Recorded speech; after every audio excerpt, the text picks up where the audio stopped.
మొదటి మాటను మనం ధ్యానించుకుందాం. లూకా సువార్త 23వ అధ్యాయము 34వ వచనం. తండ్రి, మీరేమి చేయుచున్నారు? మీరెరుగరు గనుక వీరిని క్షమించుము అని చెప్పాను.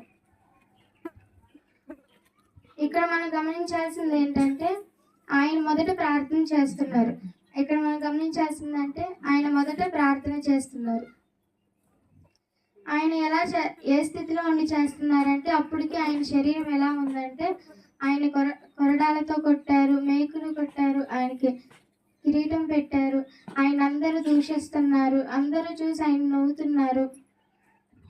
అయినా కూడా ఆయన సిలువలో ఉండి ప్రార్థన చేస్తున్నారు. వాటన్నిటి మధ్యలో ఉండి కూడా ఆయన ప్రార్థన చేస్తున్నారు. అంటే ప్రార్థన ఎంత ప్రాముఖ్యమైనదో మన జీవితానికి. ఎట్టి పరిస్థితుల్లో అయినా, ఎన్ని రోగాలు వచ్చినా, ఎన్ని బాధలు వచ్చినా, ఎన్ని శ్రమల్లో ఉన్నా, ఆయన అన్ని పరిస్థితుల్లో ఉన్నా, ఆయన అన్ని శ్రమలు అనిపిస్తున్నా కూడా ప్రార్థన చేస్తున్నారంటే మనకు కూడా ఎన్ని రోగాలు వచ్చినా, ఎన్ని శ్రమలు వచ్చినా ప్రార్థన మాత్రం మానకూడదు.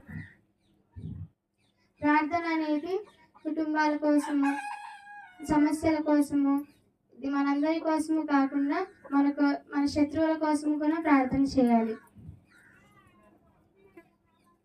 మన శత్రువుల కోసం కూడా ప్రార్థన చేయాలి. అట్టి వారిని దేవుని దీవించునుగాక. ఈ మాట దేవుడు ఇప్పుడే చెప్పాడా, ఇంకెప్పుడైనా చెప్పాడా అంటే మత్తయి సువార్త 5వ అధ్యాయము 44వ వచనం.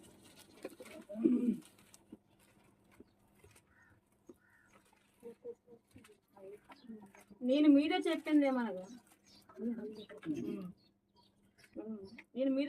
ఏమనగా మీరు పరలోకమందున్న మీ తండ్రికి కుమారులై ఉండునట్లు మీ శత్రువులను ప్రేమించుడి, మిమ్మల్ని హింసించు వారి కొరకు ప్రార్థన చేయుడి.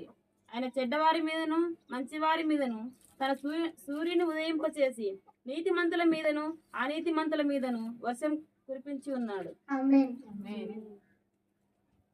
ఆయన ముందే చెప్పాడు శత్రువులను ప్రేమించాలని, నేను హింసించే వారి కొరకు ప్రార్థన చేయమని ఆయన ముందే చెప్పారు.